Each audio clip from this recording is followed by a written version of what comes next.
He slapped me in front of everyone at my own baby shower, and he had no idea I was carrying his grandchild. I didn't cry. Not because it didn't hurt, but because the moment his hand hit my face, something inside me shifted, and I knew this wasn't the day he broke me. This was the day I buried him. Let me tell you what really happened. My name is Alara Thompson. I'm 29 years old, and until that afternoon, I believed I had married into a powerful family. The Carters. In our city, the Carter name carried weight. My father-in-law, Richard Carter, owned half the construction companies downtown. People shook his hand with both of theirs. Waiters stood straighter when he walked into a room. And my husband, Daniel Carter, he worshipped him. I used to think that loyalty was admirable, until it wasn't. The baby shower was supposed to be perfect. White roses, gold balloons, a dessert table that looked like it belonged in a magazine. Except the shower wasn't for me. It was for my sister-in-law, Vanessa. Vanessa Carter, the golden daughter. 8 months pregnant, radiant, glowing, always flawless. Meanwhile, I stood in the corner in a pale blue dress, holding lemonade I couldn't drink without feeling nauseous. Because I was 6 weeks pregnant, and no one knew, not even Daniel. I had found out 3 days earlier. I wanted to surprise him. I thought the baby shower would be the perfect moment. I was wrong. Richard was giving a speech. He raised his champagne glass and smiled at Vanessa like she had personally secured the family legacy. "To my beautiful daughter," he said proudly, "the one who understands the meaning of family." There was applause. Then his eyes shifted to me, and the temperature dropped. "Some women," he continued, "marry into privilege, but never truly become part of it." The room grew quiet. I felt every eye slide toward me. Daniel squeezed my hand, but he didn't say anything. Not yet. Richard took a step closer. "You see, loyalty matters, respect matters, and sometimes," he paused dramatically, "outsiders forget their place." My heart was pounding so hard I thought everyone could hear it. I had no idea what he was building toward, until he said it. "We recently discovered sensitive company information was leaked." A gasp rippled through the guests. "And the trail," he said coldly, staring directly at me, "leads to someone who shouldn't even be here." My stomach dropped. "What?" I whispered. Daniel looked confused. "Dad, what are you talking about?" But Richard didn't answer him. He looked at me. "Did you think we wouldn't find out?" "I don't know what you're accusing me of," I said, my voice trembling but steady. Vanessa crossed her arms. "You're the only one who had access to Daniel's office that week." I blinked. "Access? Because I dropped off his lunch? Because I brought him coffee?" "That's ridiculous," I said. "I would never." And that's when it happened. His hand came out of nowhere. A sharp crack echoed through the garden. My face burned. The world went silent. I tasted blood. "You ungrateful girl," Richard spat. "You think you can sabotage this family and walk away?"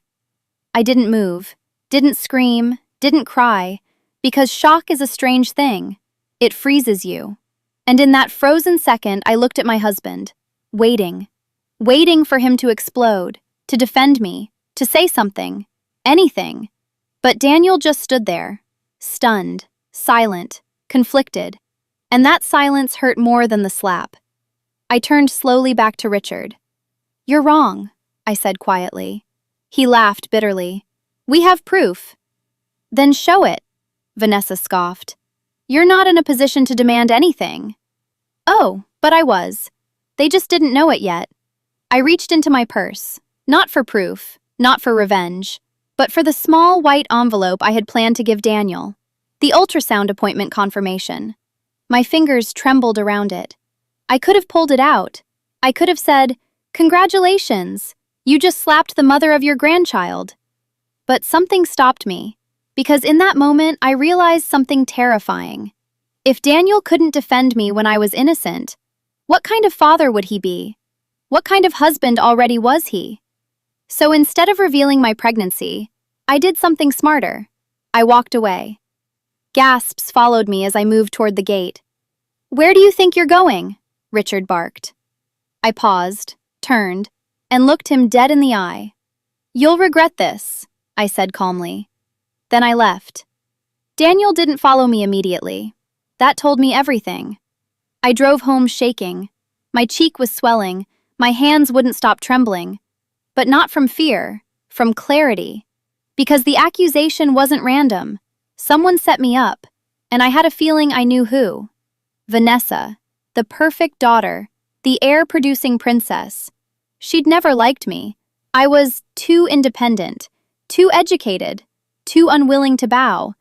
And if there really was a leak, what better scapegoat than the outsider? An hour later, the front door opened. Daniel walked in. He looked wrecked. "Alara." I didn't answer. He knelt in front of me. I didn't know he was going to do that. "But he did," I said quietly. "He thinks you leaked the proposal files." "I didn't!" "I know," he said quickly. I looked up. "You know?" "Yes." "Then why didn't you say that in front of everyone?" He hesitated, and that hesitation was louder than anything else. "It wasn't the right time," he said finally.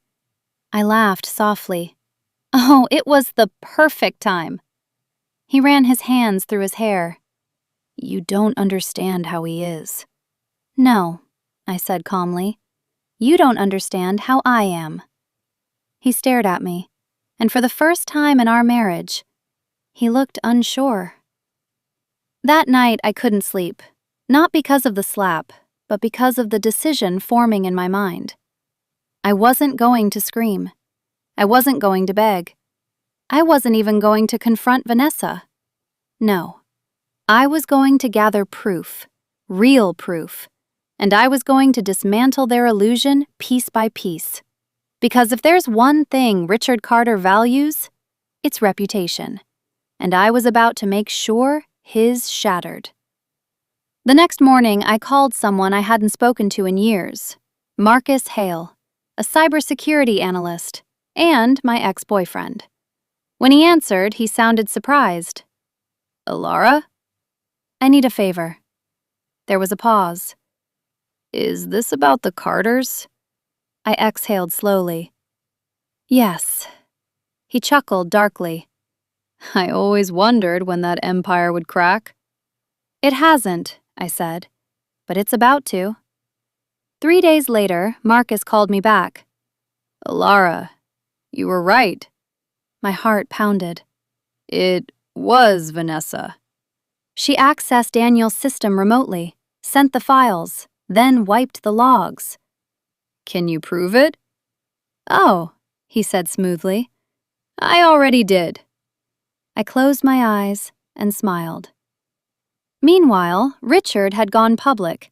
At a company meeting, he subtly announced an internal betrayal. He didn't name me, but he didn't have to. The whispers started. Friends stopped calling. Invitations dried up.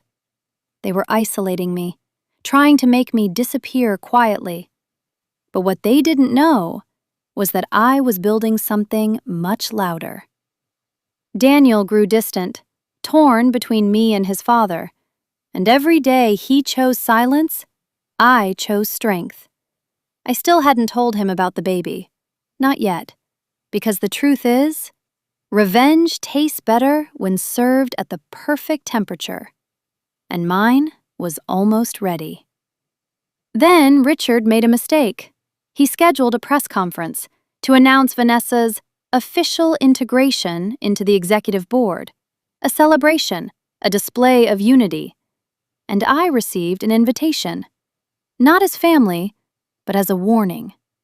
Don't show up. I smiled when I read it. Oh, I would show up, just not the way they expected. The day of the conference, I wore red. Not soft blue, not pastel pink. Red, the color of consequences. I walked into that building with proof in my purse and a secret in my womb. And as Richard took the stage, as cameras flashed, as Vanessa smiled like royalty, I stepped forward. "Before this celebration continues," I said clearly, my voice echoing across the room, There's something everyone deserves to see. Richard's face drained of color. Alara, Daniel whispered, horrified. But it was too late. I connected my phone to the projector, and Vanessa's login history filled the screen. Timestamps, IP addresses, deleted recovery logs, Marcus's forensic watermark. Gasps erupted. Vanessa's smile vanished. "This is fake!" she shouted. "It's certified," I replied calmly. "You framed me!" Richard's hands trembled. The press smelled blood. Questions exploded, cameras turned, and just like that, the Carter empire cracked. Richard looked at me with fury. "You've destroyed this family." I held his gaze. "No," I said softly. "You did, the moment you raised your hand." Silence, heavy, final. Then I turned to Daniel. He looked broken, ashamed, conflicted, and I realized something painful. This wasn't just about revenge anymore. It was about choice. His choice. He stepped forward slowly, looked at his father, then at me, and for the first time, he spoke loudly. "Dad, you owe my wife an apology." The room froze. Richard stared at him in disbelief. "What did you say?" "I said," Daniel repeated, firmer now, "you were wrong." My breath caught. It was the first time he had chosen me publicly. But days it enough? I didn't know yet, because I was still holding one final truth, one that would change everything.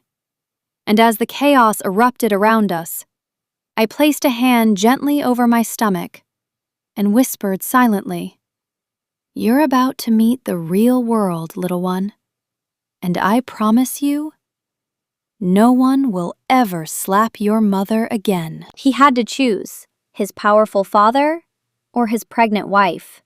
And what he did next shocked everyone. The room was still roaring with questions, reporters shouting, Vanessa crying, Richard Carter trembling with rage. But I wasn't looking at any of them. I was looking at Daniel. Because revenge wasn't the endgame anymore. Truth was, and fatherhood, and the kind of man he would choose to become. "Say something," Richard demanded, his voice cracking through the chaos. Daniel stood frozen between us. His entire life had been built on one foundation: obey your father, protect the Carter name, never show weakness. And loving me, that had always been his quiet rebellion. But today, quiet wasn't enough. "Daniel," Richard said sharply, "we will handle this internally.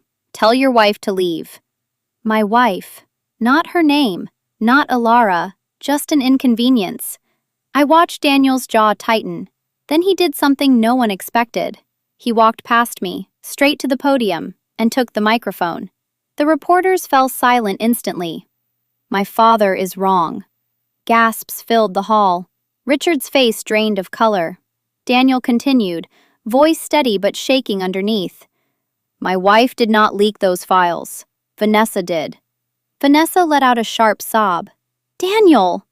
"You framed her," he said, not even looking at his sister. "And I stood there while she was humiliated." The word humiliated echoed heavier than slap, because that's what it had been: public humiliation. Richard stepped forward. "You're making a mistake." Daniel turned slowly. "No," he said. "I made a mistake the day I didn't defend her." And in that moment, I saw it. The shift, the breaking of generational chains, the end of blind loyalty. But the real test was still coming, because defending me was one thing, walking away from his father's empire, that was another. Richard's voice lowered dangerously. "If you side with her, you walk away from everything." Everything. The company, the inheritance, the penthouse, the lifestyle. Daniel's hands trembled slightly. Then he did something that made my heart stop.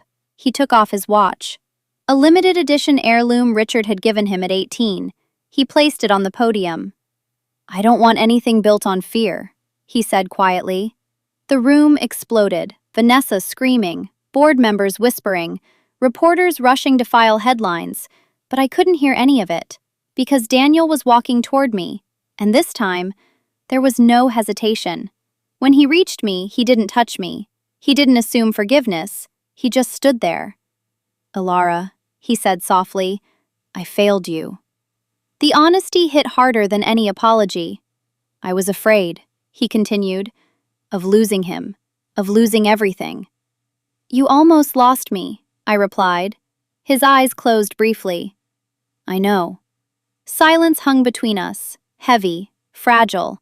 Then he whispered, "What can I do to fix this?" And that was the moment I knew. He wasn't asking how to protect his image. He was asking how to become better. I took a slow breath. "There's something you need to know." His eyes searched mine. I reached into my purse, pulled out the small white envelope, the one I had carried since the baby shower, the one that could have changed everything days ago. My fingers trembled as I handed it to him. He frowned slightly. "What is this?" "Open it." He did. And as his eyes scanned the page, his entire world shifted. His lips parted, his breath caught. "Alara," his voice broke. "You're pregnant?" Tears filled his eyes instantly. Not shock, not fear, just overwhelming realization. "Yes," I whispered. "I found out 3 days before the baby shower." His hand flew to his mouth. "Oh my God." And then, he dropped to his knees. Not dramatically, not for the cameras, but because the weight of everything hit him at once. "They slapped you," he said hoarsely, "while you were carrying my child." I nodded slowly. His face hardened in a way I had never seen before. Not anger, resolve. Richard, still standing nearby, heard the word pregnant. "What did she say?" he demanded. Daniel stood up, turned toward his father. "She's carrying your grandchild." The silence that followed was suffocating. Richard's expression flickered, shock, calculation, regret, and then something uglier, control. "Well," Richard said stiffly, "that changes things." No, it didn't. Because respect shouldn't require a pregnancy. Protection shouldn't depend on bloodline, and love shouldn't come with conditions. Daniel seemed to realize that too. "It doesn't change anything," he said firmly. "You hit my wife. You accused her publicly. You tried to destroy her." Richard straightened. "I can fix this." "You can't," Daniel replied. And then he took my hand. "Come on." We walked out together, past cameras, past whispers, past the ruins of an empire built on intimidation. And for the first time since the slap, I felt steady.